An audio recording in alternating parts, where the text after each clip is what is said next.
All right, let's jump right into this explainer. Today, we're unpacking one of the most infamous and honestly just completely shocking maritime disasters of the 21st century, the Costa Concordia.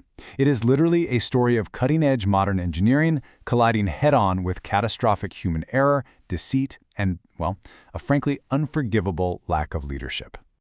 So think about this. How does a $570 million so-called unsinkable super cruise ship end up completely destroyed in shallow waters just 2.5 hours into its voyage? That question right there is the heart of our explainer today. We're breaking down this tragic, chaotic sequence of events from the night of January 13, 2012. Eerily enough, this happened exactly 100 years after the Titanic sank. But unlike the Titanic, the Costa Concordia wasn't some unavoidable accident out in the middle of a frozen, unforgiving ocean. No, this happened right next to land. 4,252. That's the staggering number of lives, passengers and crew from all over the world who were put at immediate, terrifying risk on that dark winter night. Over 4,000 people who thought they were just setting off on a relaxing 7-day European vacation. Section 1. The Floating Palace, a $570 million ship. You really have to picture the juxtaposition here, right? Think of this absolute floating opulence against the terrifying darkness that was about to engulf it.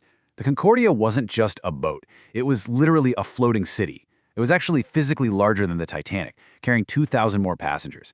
Built for an eye-watering $570 million, this thing had 4 massive swimming pools, a Turkish bath, a casino, and no joke, an F1 racing simulator on board. Plus, because they had literally just set sail, the ship's massive tanks were loaded to the absolute brim with 1.9 million liters of fuel. Section 2. Anatomy of the Crash, a Fatal Deviation. So how exactly does a ship this advanced strike a coastline so fast? Well, it all comes down to a naval maneuver known as a sail-by or sail-past. This is basically when a ship deliberately goes off its safe, deep-water route to sail incredibly close to the shore. Why? Usually just to show off the glittering vessel to the people on land. That's it. This purely ego-driven maneuver by Captain Francisco Schettino brought the ship a mere 150 meters from the rocky coast of Gilo Island. To put that into perspective, a massive ship like this is supposed to stay a safe 7 to 8 kilometers away from the shoreline. That one singular reckless decision sparked this entire disaster. This sequence is just a fatal tick-tock of absolute negligence. Time was the most incriminating factor here. At 9:45 p.m., the ship slams into the underwater rocks. Okay, but watch what happens next. At 10:12 p.m., the Coast Guard calls, because concerned passengers were actually calling the police on their own cell phones, and Schettino lies. He literally tells them it's just a blackout. It took almost an hour until 10:33 p.m. for a general emergency alarm to finally be raised. So over an incredibly precious hour was completely wasted while this massive ship was slowly flooding in the dark. And the physical damage was just absolute. That impact with the reef ripped a catastrophic 70-meter-long wound right into the side of the hull. Seawater violently flooded the engine room, completely submerging the generators and engines. The ship was instantly paralyzed. But here's the craziest part. Despite knowing about this fatal, massive injury to the ship, Captain Schettino was actively telling panicked passengers over the intercom that it was just a temporary electrical failure. Section 3. Chaos and Cowardice. Leaders versus Heroes. As this enormous ship lost power and started tilting heavily, eventually hitting a terrifying 30-degree angle to the right and plunging those lower passenger cabins completely underwater, the true character of everyone on board was put to the ultimate test. You see a stark contrast here between the cowardice of the man in charge and the incredible, brave sacrifices of ordinary people. On one side, you've got Captain Schettino. He delays the evacuation, lies, and then abandons his sinking ship while hundreds of people are still trapped in the dark. On the other side, genuine heroes. Like Russell Rebello, a 32-year-old waiter from India, who sacrificed his own life by literally giving his life jacket to a passenger and staying behind to help others. Or Roberto Bosio, an off-duty captain from a sister ship, who stepped up, defied Schettino's radio silence, and started evacuating people before the official order was even given. Meanwhile, where is Schettino? He had already fled to the safety of a lifeboat. This brings us to that iconic, absolutely furious order from Coast Guard Commander Captain Gregorio De Falco. Go back on board. You shouldn't have left your passengers. It perfectly captures the total breakdown in leadership that night. DeFalco realized the captain was off the ship and commanded him over the radio to go back up the rope ladder and coordinate the rescue. And Schettino, just making endless excuses from the dark water, completely refused to return. Tragically, 32 people lost their lives that night. Because of that deadly delay in ordering the evacuation, the ship had tilted so severely that escape routes became completely impossible to navigate.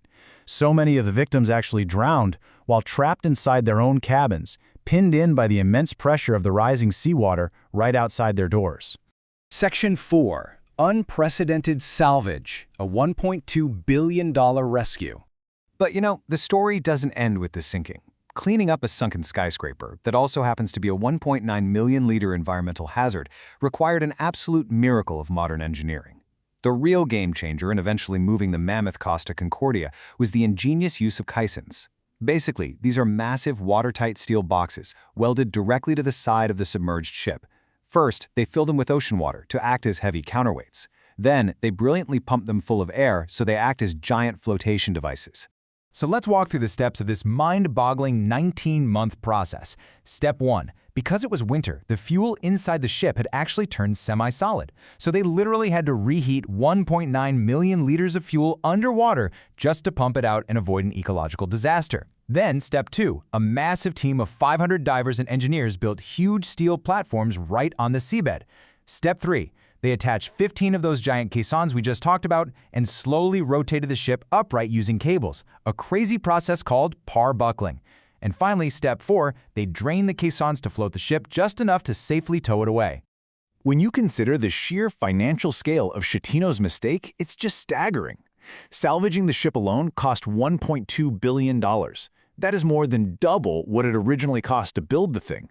When you factor in the passenger compensation, the scrapping process, and the legal fees, the total cost to the parent company topped out at a massive $2 billion.